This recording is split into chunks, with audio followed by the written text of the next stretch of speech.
What if you found out that every step you've taken was part of a deadly game, a game to uncover your own family's long-lost secret? Evelyn Archer, a woman who had been stealing pieces of life with her love and illusions, was now fighting to understand a truth buried deep within the very walls of her home. And when an unknown voice awakened the power hidden within her, everything changed.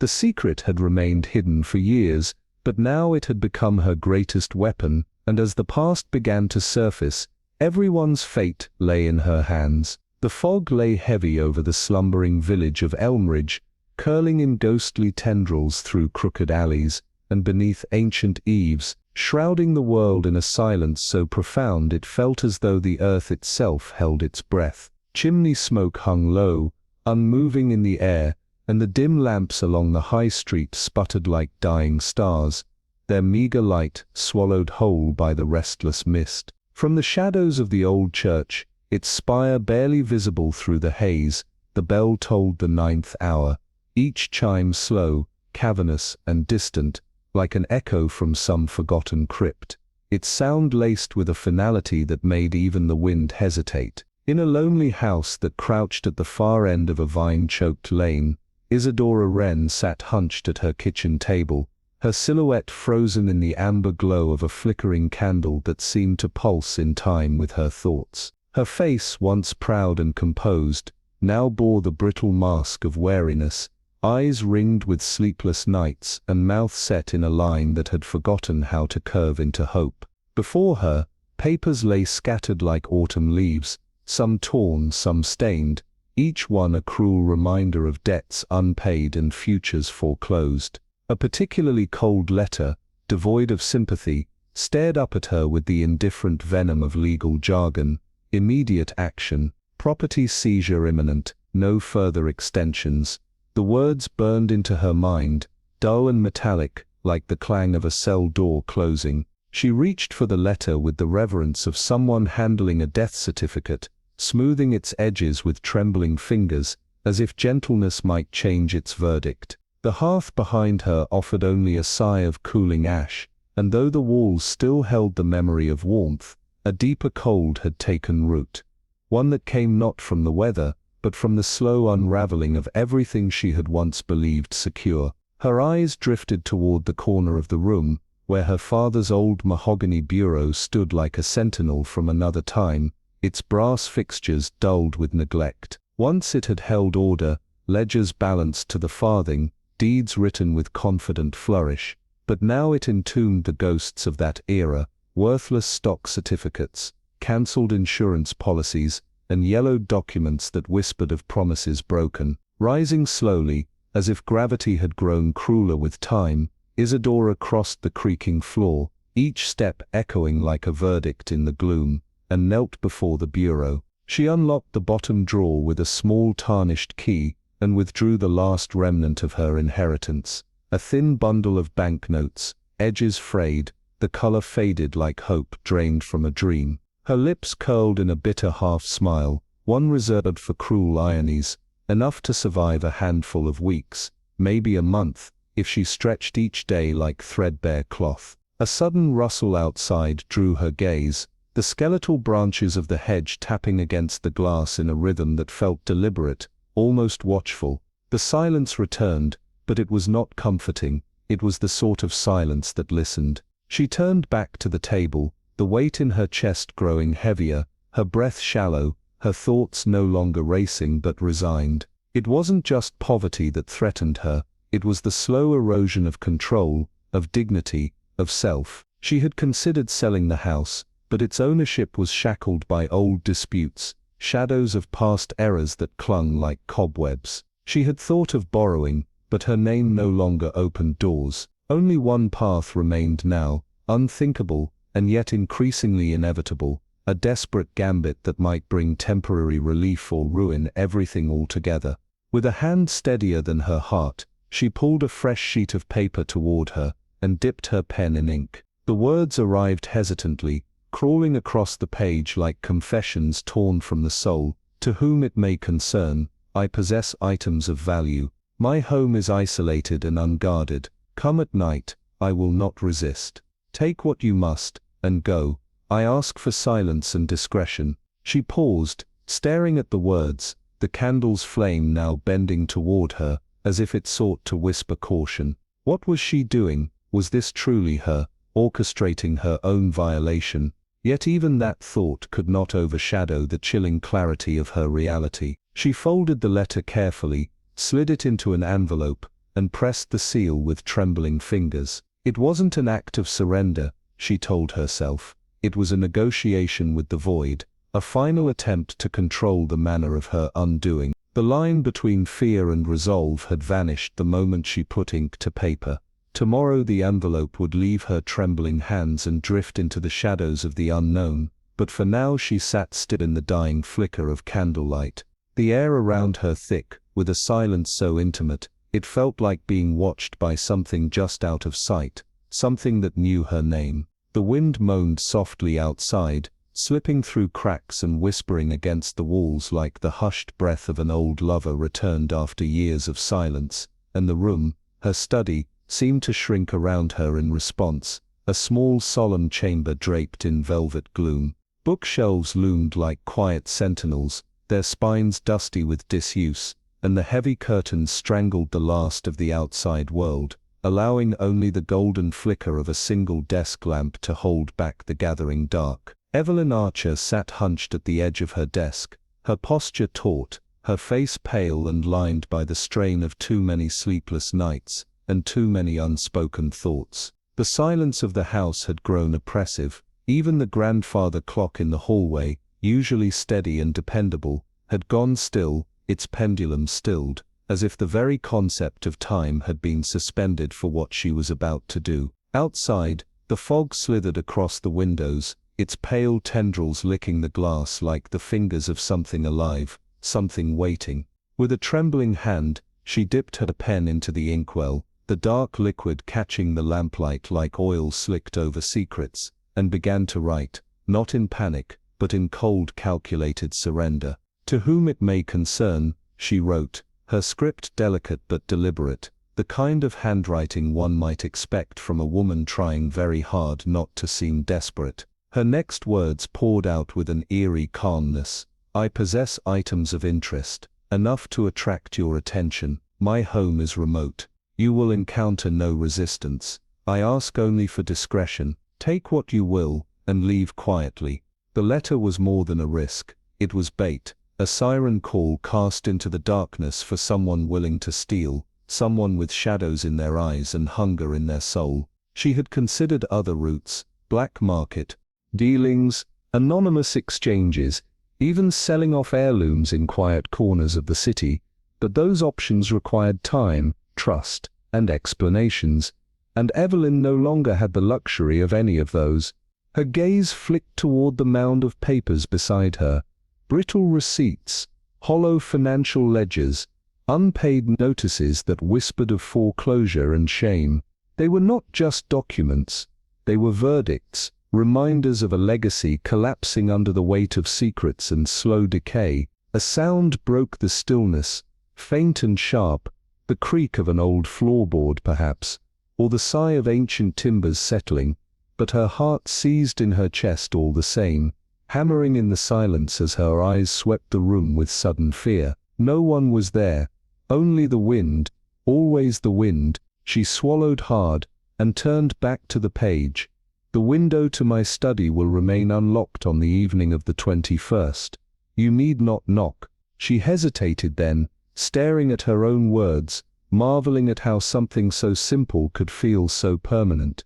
She read the letter once, then twice, letting the weight of its implications settle over her like soil upon a grave. It was vague, deliberately so, an invitation disguised as a confession, a lure for someone who knew how to read between the lines, and yet, buried beneath the request for theft, there was something darker, something she hadn't dared to say aloud, a hidden motive twisted around the fragile hope that the person who answered might be desperate, but not cruel. Folding the letter with care, she slipped it into a blank envelope, the seal closing like a heartbeat under pressure. There was no name, no return address, just silence. She reached for a box of matches, struck one with a hiss, and lit the corner of a crumpled draft, a letter she had written weeks ago, begging for help she would never receive. She watched it burn with quiet resolve, the flames swallowing the past, as the ash curled and drifted to the floor like snow falling in reverse. Whatever happened next, it would be by her design, or at least that's what she told herself. As the last light dimmed and the darkness finally answered her call, the envelope, its weight deceptively slight yet saturated with intent, disappeared into the false bottom of her late father's oak desk, a relic built to conceal secrets, now sheltering one more. Eleanor Aldridge lingered a moment longer, fingertips grazing the lacquered wood as if trying to absorb strength from its long silent memory. The room, still heavy with the scent of dust and aged paper, seemed to tighten around her in approval, like a co-conspirator who asked no questions. By morning, that letter, a nameless beckoning to the unknown, would pass from her hands into a world that had no idea it was being summoned. Outside, Witherford-on-Lee breathed with the gentle rhythm of a village that prided itself on knowing everything and questioning nothing. But this morning, something felt slightly misaligned. At the far end of Fernroe Lane, nestled behind trimmed hedges and a crooked iron sign, the thistle and birch tea-room blinked to life with a soft clatter of cups and the hiss of a kettle. It was here, between the creaking wooden chairs and the hush of lace-curtained light, that the town's most potent gossip fermented daily beneath a veneer of polite smiles and floral skirts. Miss Lillian Woodcroft, whose stillness often fooled people into thinking she was merely observant rather than calculating, stirred her tea with quiet control, her gloves frayed at the edges, but meticulously clean, her violet hat pinned just so above a nest of silver hair, her pale blue eyes, honed by decades of reading people like novels, scanned the room without moving. "There's something about Eleanor," whispered Mrs. Fenwick, voice conspiratorial and tinged with excitement, her plump hands hovering above a steaming scone like they might absorb its drama. "Saw her yesterday evening, standing near the post office, staring at the letterbox like it might bite her. She's grieving," offered Miss Pritchard, always the apologist, though even she sounded unconvinced. "Grief doesn't make you tremble before posting a letter," Mrs. Fenwick replied, smug. "That was fear, if ever I saw it." Lillian said nothing, but her thoughts swirled darker than her tea. Eleanor Aldridge had never been a creature of dramatics. Reserved, yes, withdrawn since her father's passing, but never careless, never public with her unrest. The notion that she would loiter near the post office at dusk, looking over her shoulder as if pursued by shadows, was deeply out of rhythm. Outside, the morning bloomed in small ordinary ways. Mr. Ketteridge polished his shop window in circular motions, Mrs. Perry shouted at a stray dog, and the young delivery boy sped by on his rattling bicycle, but beneath the usual choreography, Lillian sensed a dissonant note. Secrets had weight, and this one, whatever Eleanor had folded into that envelope, was pressing down on the village like a fog no one could name. "No return address either," Mrs. Fenwick added with glee. "Just a plain envelope, clean, intentional." "Sounds dangerous," Miss Pritchard whispered, almost hopeful. "It is," Lillian said quietly at last, her voice barely above the clink of her spoon against the china. "Dangerous, or desperate. Possibly both." The others fell briefly silent, their imaginations alight with all the possibilities such a letter might invite. But Lillian wasn't imagining, she was remembering, and in her experience, people only ever sent nameless letters when they wanted something returned in the dark. That kind of request didn't pass through the post office unmarked. It rippled outward, quietly, fatally, until someone answered. The night had draped itself over the village like a heavy, unyielding blanket, the kind that stifled every sound, every movement, leaving only the thick damp fog to breathe in its place. Beneath the flickering gas lamps, struggling to hold their ground against the advancing mist, the streets of Farnham were all but empty, save for the quiet creak of old doors, and the occasional scurry of a rat among the cobblestones. Most homes had surrendered to the stillness of sleep, their windows drawn tight against the outside world, their occupants cocooned in the security of their daily rhythms. But not all, not Evelyn Archer's house, standing cold and abandoned at the edge of the village. Once proud, its ivy-clad walls now seemed like the hollow echo of something long lost, a remnant of forgotten prosperity.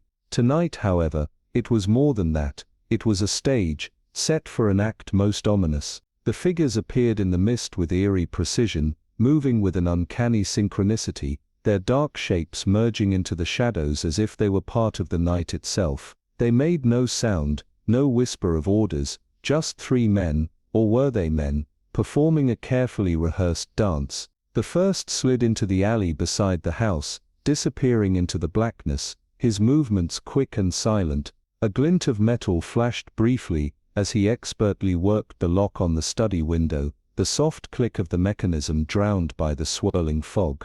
The second figure, standing at the front door, tested the handle, his gloved hands operating with the precision of someone who had done this 1,000 times before. A gentle click followed by nothing. The third lingered on the street corner, hidden by the mist, a statue of stillness, his gaze unwavering, as though he was listening for something unseen. Inside the house, the silence was absolute. The clock on the mantel ticked away, its sound the only disturbance in the stillness of the study. The faintest of breezes stirred the heavy drapes, brushing them gently as if to remind the room of its emptiness. Nothing had been disturbed. No lights had been switched on. No sign of life. The three men entered as one, the first slipping silently into the study, his eyes scanning the room before giving a signal to the others. The second entered with equal care, closing the door behind him with a soft, deliberate click. The third followed, his movement almost imperceptible as he stepped over the threshold, his head tilting slightly, listening, always listening before he too disappeared into the house. There was no hesitation, no carelessness. This was no mere burglary. They knew exactly what they were here for. The leader, a man whose movements were smooth and practiced, approached the oak bureau in the corner, his fingertips tracing the surface lightly as though feeling for something hidden. He opened the bottom drawer with a faint snap, the sound so quiet it might have been imagined. Meanwhile, the second man moved swiftly, his sharp eyes scanning the room with surgical precision, avoiding distractions, not pausing even for a second. He was searching, but for something specific, something more valuable than what the eye might expect. The third man remained by the door, his ears attuned to every breath of the house, his posture alert, waiting. The lock on the drawer gave way at last, the tiny click of the mechanism slipping unnoticed into the thick silence of the night. The leader pulled it open, revealing the neatly arranged papers within, documents, letters and small ledgers, all neatly bound and secured in place. But beneath them, almost hidden from view, was a single envelope, unmarked, untouched. He held it in his hands for a long moment, turning it slowly in the dim light, before slipping it carefully into the inner pocket of his coat. A single nod to the others, and just like that, the job was done.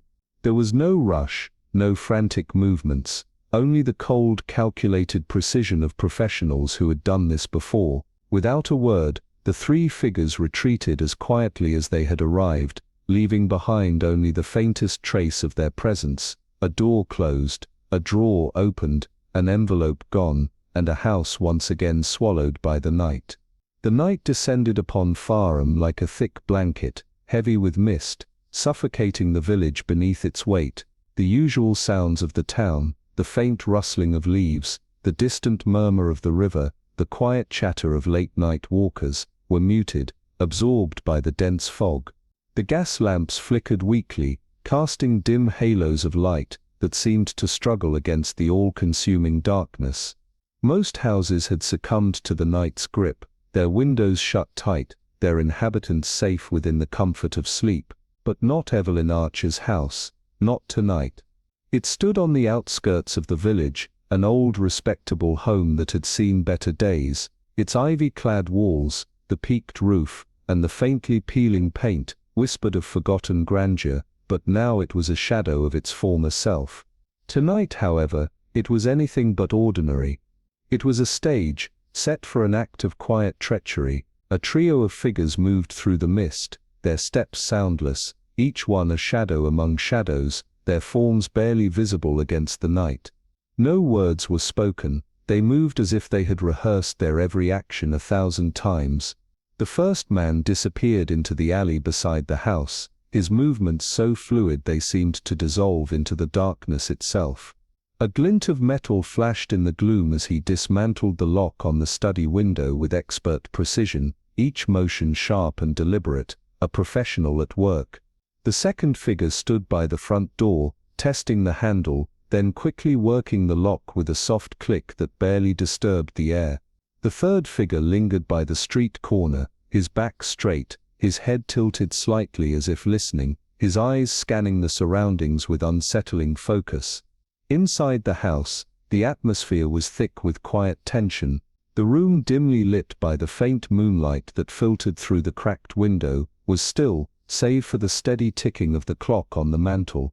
Evelyn stood frozen in the corner of the living room, just beyond the threshold of the study, watching as the men moved with eerie efficiency. Her breath shallow, her heart hammering in her chest, she felt a knot tighten in her stomach. These men were not here for some petty theft, they were professionals. Their movements spoke of a level of precision that made her skin crawl. Each action was calculated, practiced. Nothing was left to chance. She watched as the leader of the group approached her father's desk, his hand gliding over the polished wood, his fingers light and deliberate. When he reached for the bottom drawer, his fingers moved with a familiarity that sent a shiver down her spine. He didn't hesitate, didn't pause to second guess. He knew exactly where to look. As he opened the drawer with a soft snap, Evelyn's heart lurched. There, hidden beneath the papers, was the envelope. The envelope she had carefully placed there, the one she had tried so hard to forget. It was gone now, slipping quietly from her grasp. A cold, insidious feeling washed over her as she watched the man lift the envelope and slip it into his coat. A single tear welled in the corner of her eye, but she refused to let it fall. This was supposed to be a calculated risk, something she had carefully orchestrated. But as the man turned and gave a sharp nod to his companions, signaling the end of their task, doubt began to creep in. Had she miscalculated? Had she truly understood what she was inviting into her life? The men moved with the same eerie quietness as they had arrived, slipping back into the night, leaving no trace of their presence behind. The window was closed once more, the lock restored, the house returned to its stillness. But something had shifted. The space where Evelyn's secret had once been was now empty, and the weight of its absence was palpable, suffocating. She stood there, frozen, unable to move as the silence wrapped around her. The house seemed to hold its breath, the ticking of the clock louder in the otherwise quiet room, as if marking the passage of a moment she could never undo. She had done it, the letter was gone, and with it, a piece of her past. But as she stood in the dark, a quiet unease settled over her, a gnawing feeling that this was only the beginning. Her breath was shallow, her fingers trembling as she gripped the edge of the wall. The house seemed to close in around her, the shadows growing thicker, the silence more oppressive. It was done, and yet it wasn't. The waiting had only just begun. She could hear the soft rustle of the curtains as a faint breeze stirred them, the air heavy with secrets, as though the house itself were whispering its own dark confessions. The clock continued its steady ticking, oblivious to the world-changing moment that had just transpired. It was a moment that would mark the beginning of something darker than Evelyn had ever anticipated, and the true cost of her decision was still yet to be revealed. Time, a silent witness to the actions that had just unfolded, marked an irreversible moment. Evelyn Archer stood frozen in the doorway, her mind struggling to comprehend the reality of what had just occurred. Her house, the sanctuary she had always known, now felt alien, as though it had been transformed in the blink of an eye, into something unfamiliar, something ominous. The air felt thick, heavy with the absence of something precious she hadn't yet fully grasped. She exhaled slowly, each breath sharp, each one heavier than the last. The drawer on the bureau stood ajar, the faintest whisper of a disturbance, a subtle yet undeniable accusation. Books once neatly arranged, had been shifted ever so slightly, disturbed by hands that had touched with precision, not desperation. There had been no frenzy, no wild search, no careless clutter left behind. The robbers had been methodical, too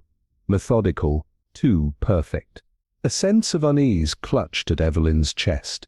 It should have reassured her that the intruders had found what she had intended for them to find, but instead, an unsettling, unspoken fear settled deep in her bones. She stepped forward cautiously, her fingertips brushing against the desk. A thin layer of dust lay on its surface, disturbed in precise measured circles, as if someone had traced absent-minded patterns in their haste to leave, and then her eyes caught something out of place. A small, metallic object, resting near the base of the lamp, gleamed faintly in the dim light. It was not hers, not something she recognized. A token left behind, deliberately placed. A coin? No, not a coin. A medallion, the size of a shilling, its surface intricately etched with a design that sent a cold ripple down her spine. She picked it up with deliberate fingers, turning it over in her hand. The engraving was peculiar, a bird, stylized perhaps a raven or a crow, its wings unfurled in a way that seemed to speak of both freedom and captivity. Beneath the bird, a single word, vigilat. Evelyn's breath caught. She did not recognize the word. It wasn't a language she was familiar with, nor was it a symbol that belonged in her world. A new kind of fear crept into her heart. Who had left this behind? Why, this was no ordinary thief. No common burglar had left this token. It was something else entirely, an unspoken message, a warning, or perhaps a clue to a much larger puzzle than she had ever anticipated. She set the medallion down slowly, almost reverently, as though the simple act of looking away might cause it to vanish into thin air. Her fingers trembled, just slightly. The wind outside rose, rattling the window panes with impatient fingers, and the house stood silent, bearing its secrets with the same quiet dignity it had always held. But Evelyn, for the first time, was no longer so sure she had orchestrated everything on her own terms. The sense of control she had so carefully cultivated seemed to slip through her fingers like sand.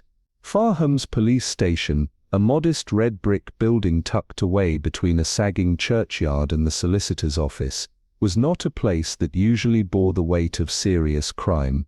It was the sort of town where disputes over wandering livestock or the occasional missing bicycle occupied the constable's time. A burglary of this nature, a clean, methodical, and professional heist, was an anomaly, and it sent ripples of unease through the normally placid atmosphere of the station.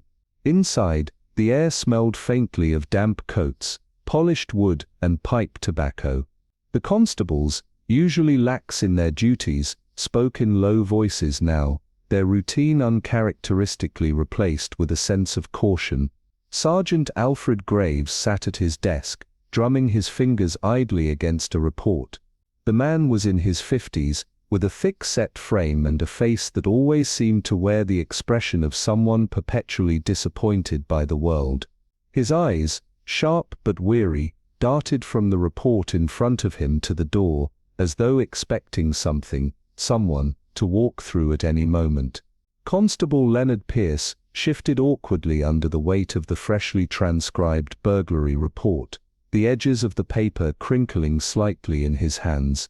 Sergeant Alfred Graves, sitting across from him, let out a slow, measured exhale, his fingers tapping rhythmically on the desk, as if trying to coax answers from the quiet air. "Let's go over it again," Graves muttered, his voice low but sharp. "No signs of forced entry." Pierce nodded gravely. "No, sir. Nothing taken that wasn't expected." Graves pressed. "No, sir," Pierce replied, his gaze flicking down to his notes, the lines of the report as neat and unsettling as the crime itself. Graves rubbed his chin thoughtfully, his mind working through the details with a practiced focus. "No broken glass, no heavy footprints, no ransacking." "No, sir." Pierce hesitated slightly before continuing. The study was disturbed, but not in the usual way. Graves leaned back in his chair, his eyes narrowing.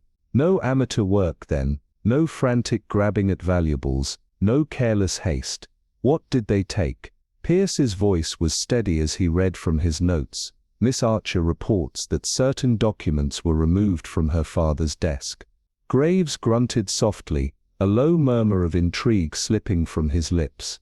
That's peculiar, he said, half to himself. The silence between them thickened, the weight of the conversation hanging heavy in the room. A burglary that wasn't quite a burglary. No broken windows, no smashed furniture, just papers.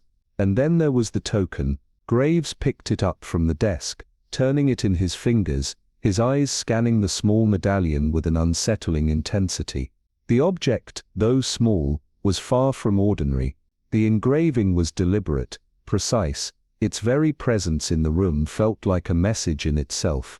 "What do you make of this?" Graves asked, his voice barely above a whisper, the weight of the moment not lost on Pierce. Pierce hesitated, clearly uncomfortable with the task of offering any clear interpretation of something so deliberately mysterious. "One thing's for sure, sir," he said, cautiously. "It's very odd indeed." Graves exhaled through his nose, placing the medallion back on the desk with an almost reverent touch. "And Miss Archer, how did she seem to you?" Graves asked, his sharp gaze never leaving Pierce. Pierce shifted uncomfortably. "Well, sir, shaken as you'd expect." But he hesitated again, his eyes lowering. "Not entirely surprised, if you follow me." Graves arched an eyebrow. Not surprised. His voice was thick with suspicion, his mind racing. He didn't like where this was heading. He rubbed his temple, his thoughts a whirlwind of confusion. A crime too clean, a victim too prepared, and now, a medallion left behind, like some sort of deliberate calling card. "Something doesn't sit right," Graves muttered. "This isn't a burglary, that much is certain, but what is it?" The station clock chimed, its soft sound cutting through the tension in the room like a whisper of impending doom. A chill crept in from the drafty window, and Graves felt an icy shiver run down his spine. He had the distinct impression that something far larger had begun to unfold, something just beyond his reach, just out of view. "Right," he said, finally, his voice steady but carrying an undercurrent of unease. "Best we keep our eyes open. Let's see what Miss Marple makes of it." The village of Fareham, despite its outward appearance of quiet respectability, its thatched cottages and neatly trimmed hedges, always hid something beneath its placid surface. It was the kind of place where days passed predictably, like the ticking of an old clock, but as Miss Agatha Marple well knew, there was always something simmering beneath. Today, however, the village was tinged with an unmistakable unease. The burglary at Evelyn Archer's home had stirred a sense of disturbance, an undercurrent of tension that no one could quite shake off. Miss Marple moved through the village with the ease of someone who had long perfected the art of blending into the background. She didn't interrogate. No, that would only raise suspicion. Instead, she simply listened. Her first stop was Mrs. Perry's haberdashery, where women gathered in the late morning to discuss the affairs of the world over bolts of fabric and sewing notions.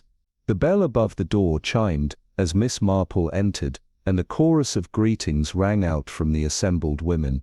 "My dear Miss Marple, have you heard?" Mrs. Perry, a stout woman with sharp eyes and an ear for both fine embroidery and local gossip, bustled forward, her voice tinged with concern. "Simply dreadful, about Evelyn Archer." The words were only the beginning. The room, filled with the hum of gossip and speculation, became the stage for something much darker. The more Miss Marple listened, the more she realized that this burglary was no ordinary crime. It was part of something larger. Something had shifted in the village, and the true nature of the crime was still far from clear.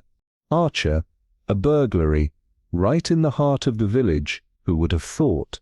Miss Marple murmured, removing her gloves with the careful precision of someone who had learned the art of timing. "Quite an unusual sort of burglary, wouldn't you say?" she continued, her gaze never leaving the small gathering in Mrs. Perry's haberdashery. Mrs. Perry, her eyes gleaming with the satisfaction of someone who had already pieced together the fragments of the mystery, leaned forward.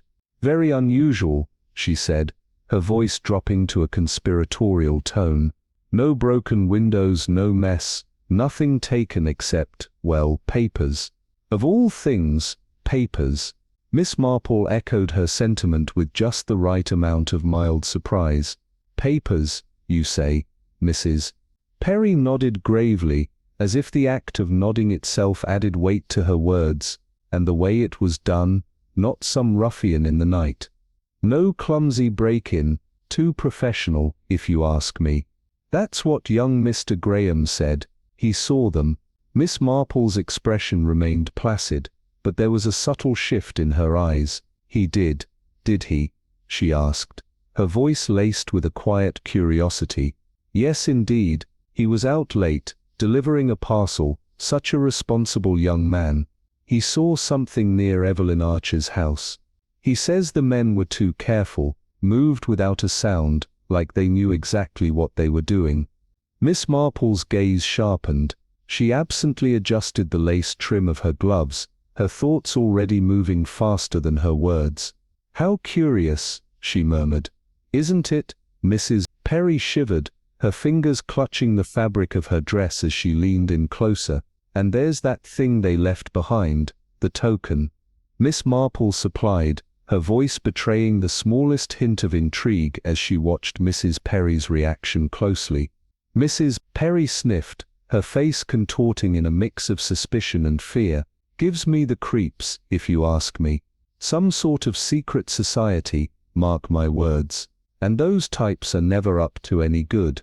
Miss Marple allowed herself the faintest of smiles, a hint of amusement dancing in her usually serene expression. "A secret society, you say? Now that does sound intriguing." Mrs. Perry sniffed again, her lips curling in disapproval. "Well, I shan't be sleeping easy until we know what really happened." Miss Marple patted her arm reassuringly. "Nor I dare say, will Evelyn Archer," she said softly, turning to leave. As she stepped into the cool morning air and onto the cobbled street, her mind was already sifting through the puzzle pieces, each fragment fitting into place with unnerving precision. A burglary that was too professional, a disappearance that was too seamless, and that token deliberately left behind as if to send a message. It was all too deliberate, and Miss Marple never trusted anything that felt too deliberate. The village post office, nestled at the end of High Street, stood with quiet dignity, its squat stone facade weathered by time and use. The familiar rhythms of morning letters, afternoon newspapers, and the occasional mysterious parcel had kept it unchanged for generations. Today, however, something tugged at Miss Marple's instinct. She did not often visit the post office at this hour, midday, when the village had lulled into its usual peaceful quiet, but something about the stillness drew her in. Perhaps it was instinct, or perhaps, as she often mused, there were times when a lady simply happened upon things.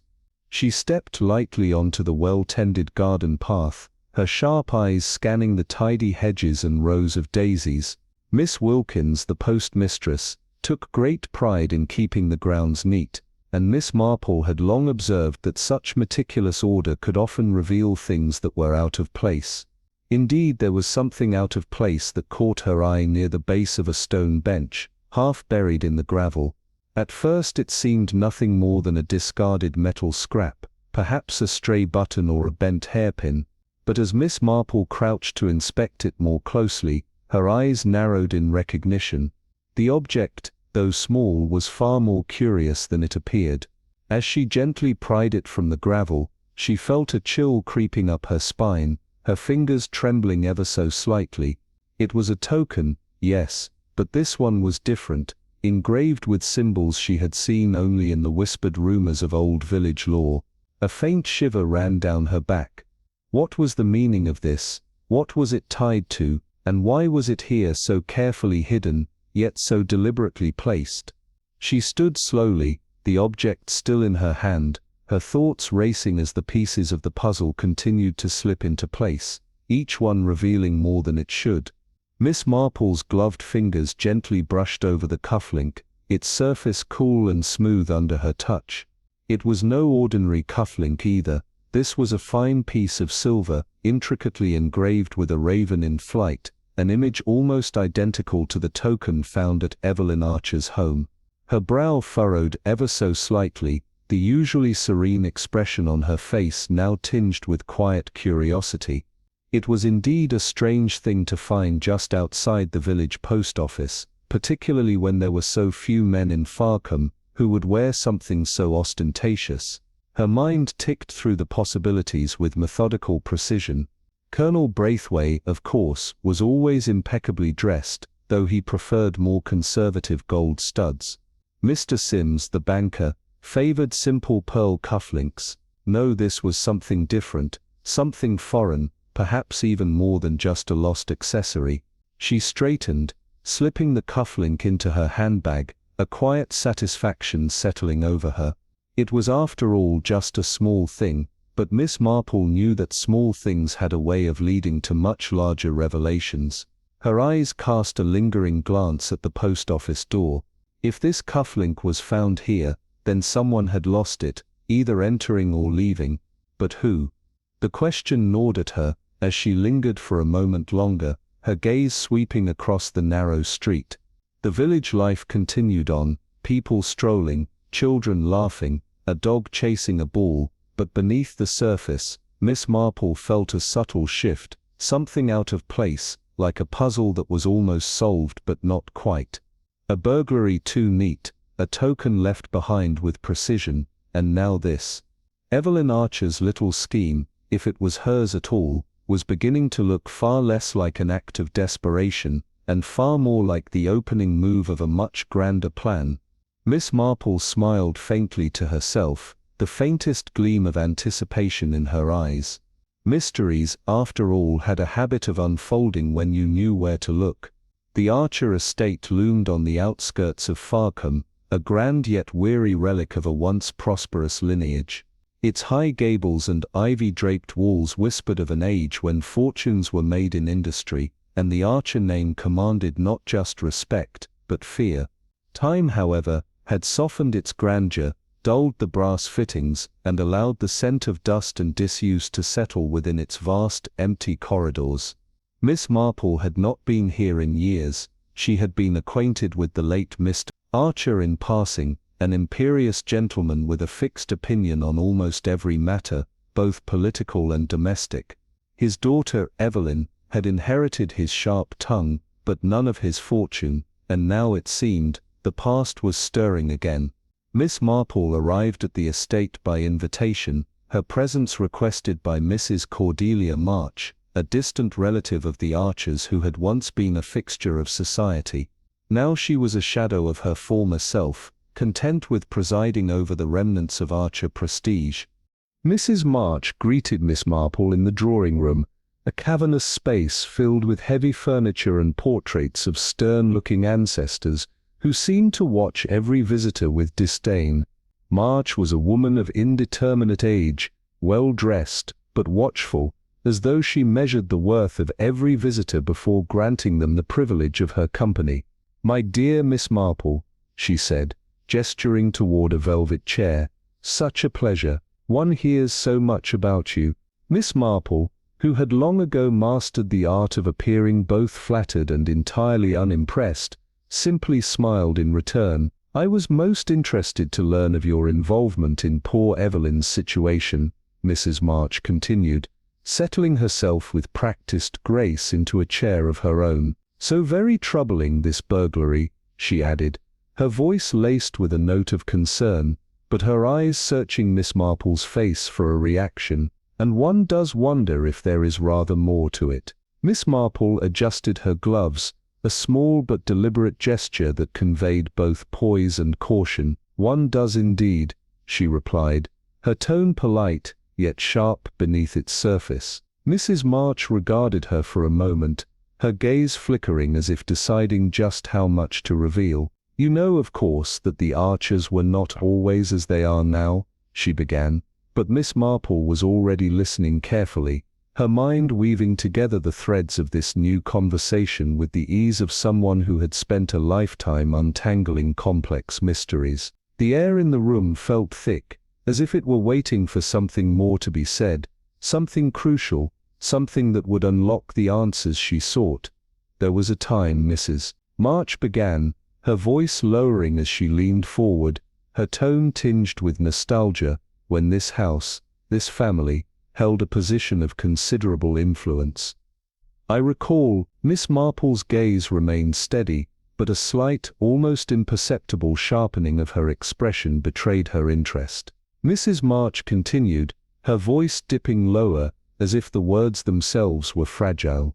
Evelyn's father, Reginald Archer, was a man of means, yes, but there were stories, my dear, stories of an older fortune, one that was never quite accounted for. Miss Marple's face remained placid, but her mind whirred, the mention of an unaccounted fortune striking a chord of intrigue within her. Unaccounted fortunes, she knew, had a strange way of resurfacing when least expected. Mrs. March nodded, her eyes narrowing with the weight of unspoken knowledge. Precisely, she said, and I have always wondered, where did it go? The silence that followed was thick, laden with implication. The air seemed to grow heavier, the past reaching out from the shadows to claim its due. After a moment, Mrs. March gestured toward the adjoining room, her reluctance almost palpable. You may find the library of some interest, she said, the words veiled with a certain weight. Miss Marple rose with quiet efficiency, her gloved fingers brushing the arm of her chair. How very kind of you, she replied, her voice betraying nothing, yet every word calculated to mask the anticipation stirring inside her. The library was a grand affair, though time had dulled its splendor. The scent of aged leather and yellowing paper hung thick in the air, evoking a sense of history that seemed to seep from the walls themselves. Shelves stretched from floor to ceiling, their contents arranged with more nostalgia than order, each book a silent testament to the passage of time. At the center of the room, a great mahogany desk stood, its surface cluttered with neat stacks of correspondence, each letter a whisper from the past. Miss Marple's gloved fingers trailed over the spines of the books, her movements smooth and deliberate, each pause a subtle act of calculation. She moved with the ease of someone who appeared aimless, but Miss Marple knew better than most that there was a certain art to uncovering secrets without appearing to seek them. Her eyes lingered on a cabinet in the corner of the room, the glass doors fogged with age. Inside, a bundle of letters was tied with a faded ribbon, tucked beside a weathered ledger, as if deliberately hidden from casual inspection. She opened the topmost envelope, and as she read, the past unfolded itself before her, like a story that had been waiting to be told. The handwriting was sharp, deliberate, Reginald Archer's, unmistakable. ECS, it began, in the manner of a man accustomed to formality, but the words that followed were far less composed. I have kept my end of the arrangement, the letter read, but I will not be made a fool. You assured me discretion.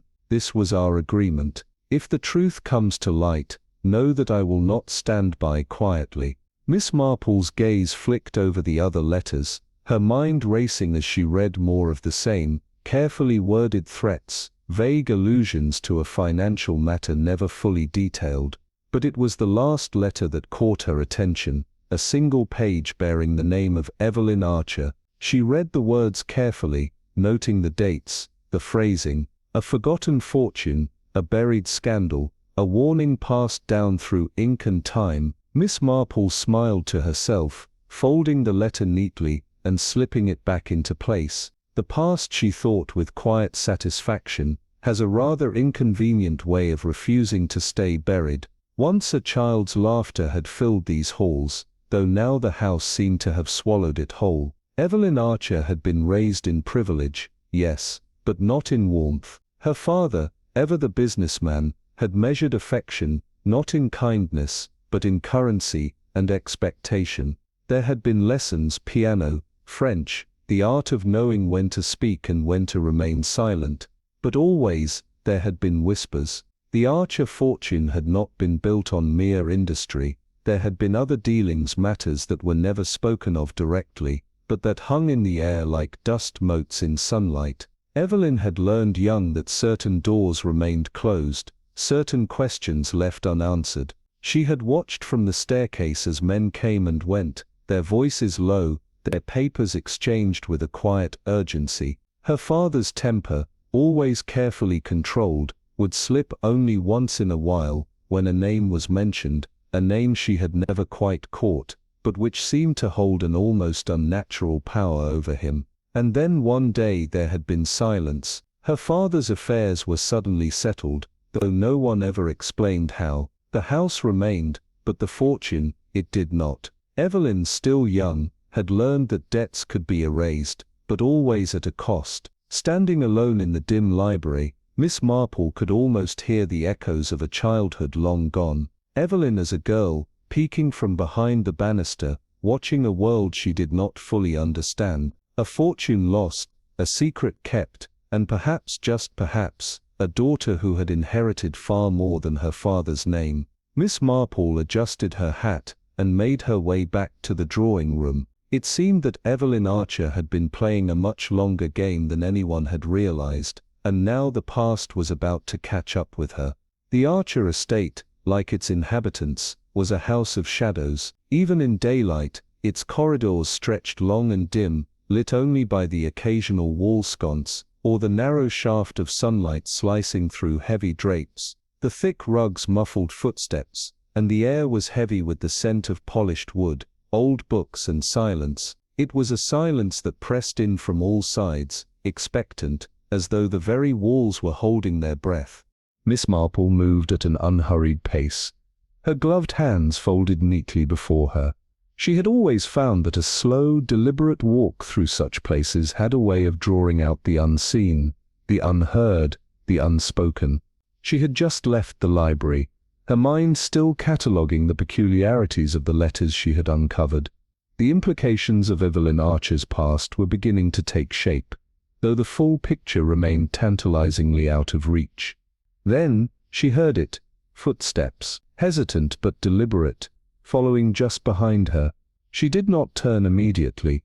There were certain rules to these things. One never startled a bird that had not yet decided whether to fly. Miss Marple, the voice came, low, edged with something that could have been urgency, or something darker. She paused just at the curve of the corridor before turning to face the speaker. Mr. Godfrey Lansing.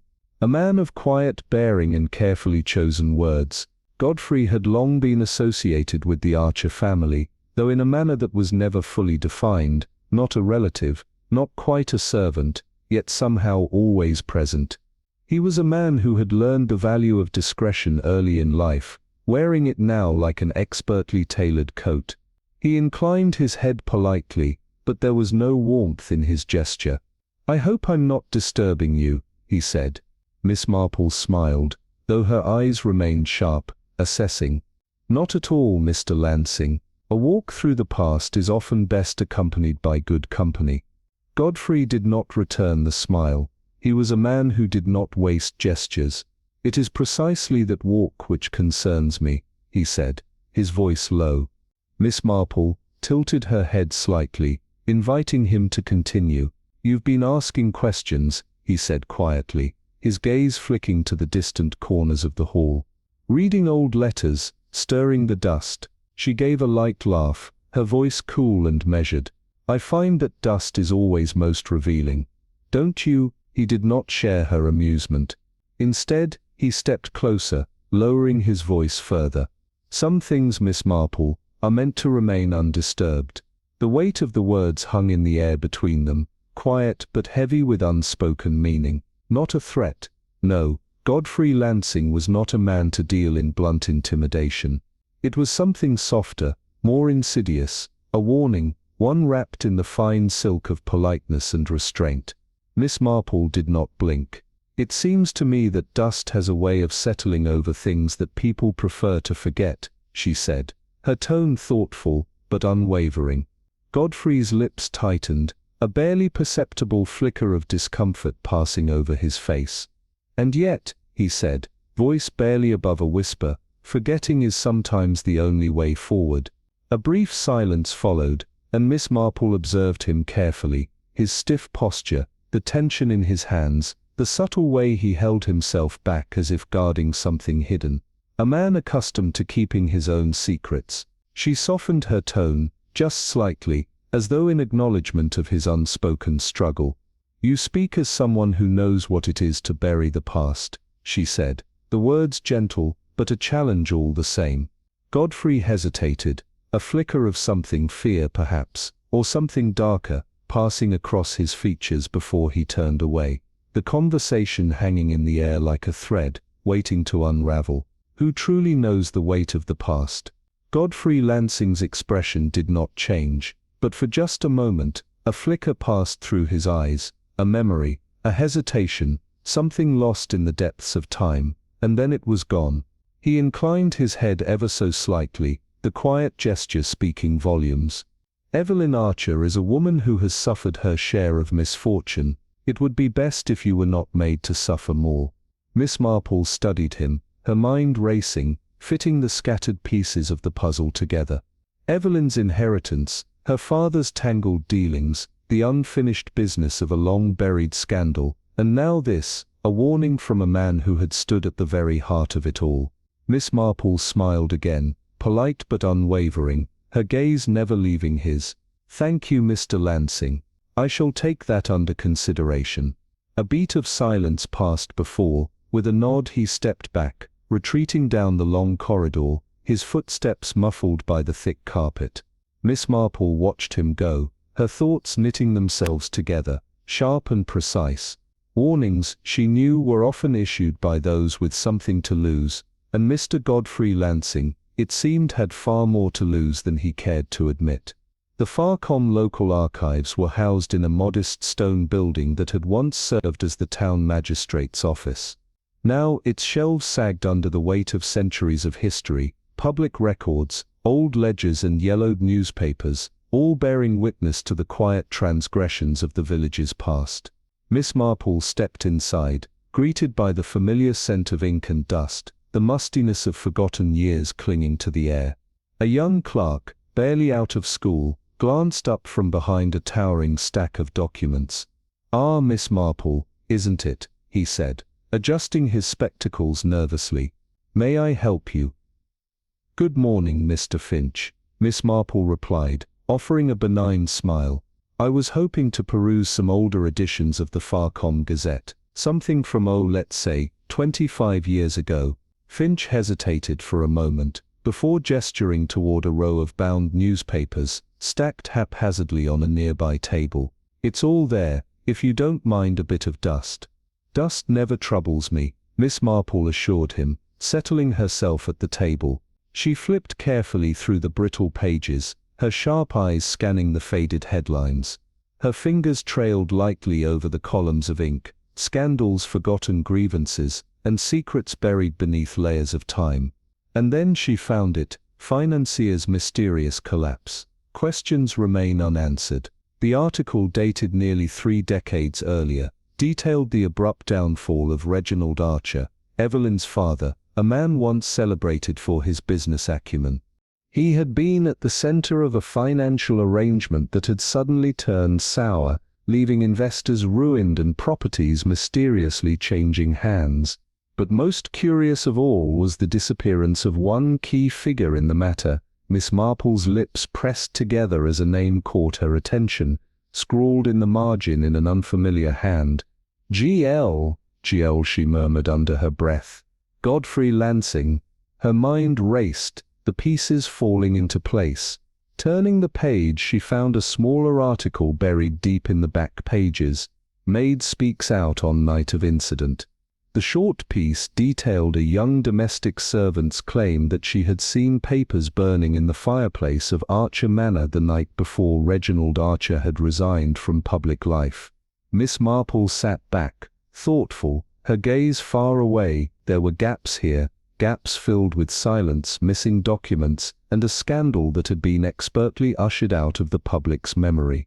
Evelyn Archer, it seemed, had grown up in the shadow of something much darker than a simple inheritance dispute. And now someone was making sure that the past would not stay buried.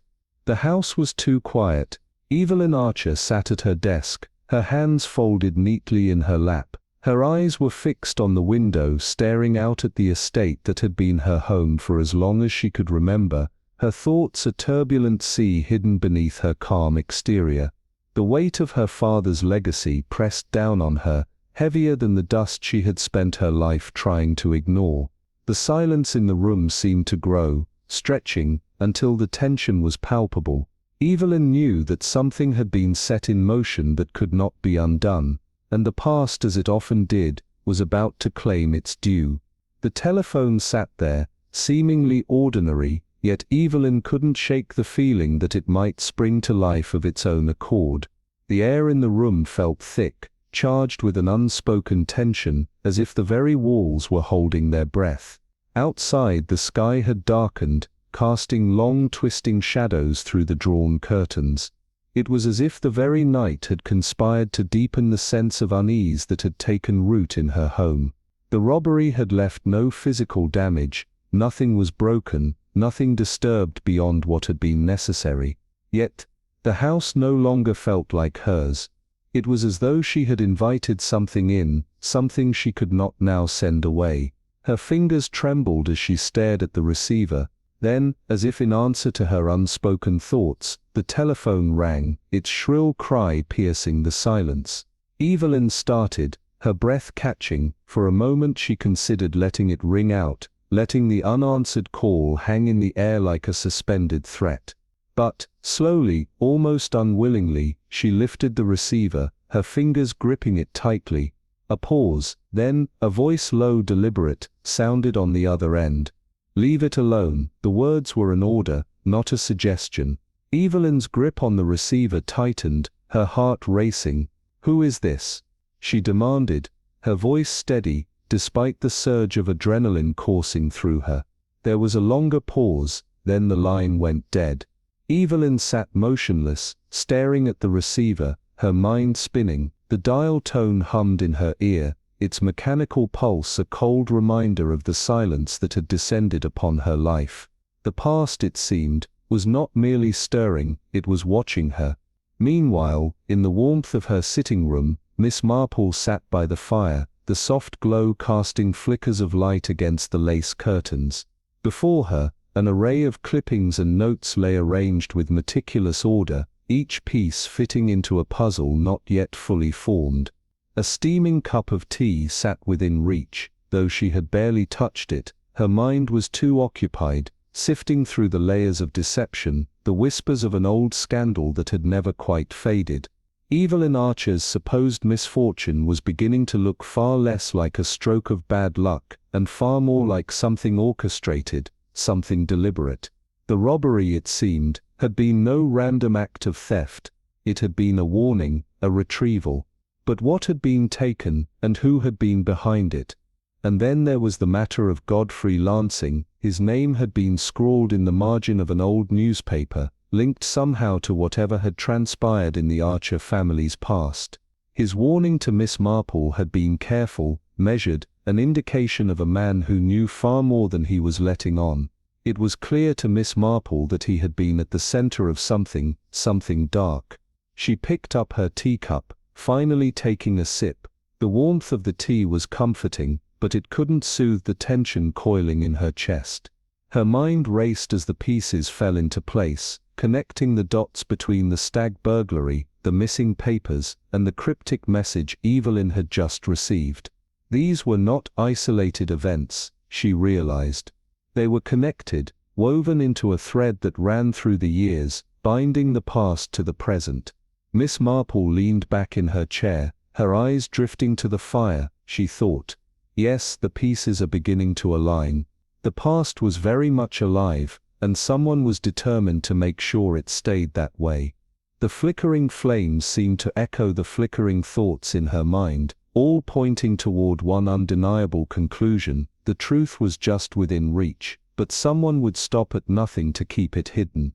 Evelyn's past, Her father's secrets, and the shadow of a long-forgotten scandal were all closing in, and Miss Marple had no intention of letting it all slip away again. Not this time.